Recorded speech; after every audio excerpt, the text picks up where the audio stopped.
kitablarda sizdə ən çox güc təxəyyül gücünə düşür və yazıçının təsvir etdiyi həmin dünyaları, hadisələri, personajları siz bir növ öz təxəyyülünüzdə canlandırmağa çalışırsınız.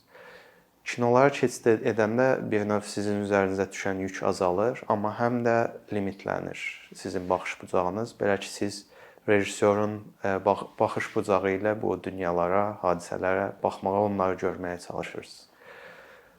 Hər iki həm kitabların, həm kinoların çatışmayan ən əsas özəlliyi hansılar ki, bir növ oyunları daha üstün media tipinə çevirir.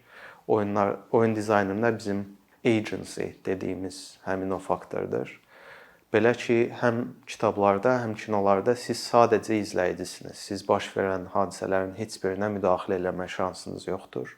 Amma oyunlarda siz baş verən hadisələrin bir parçasısınız.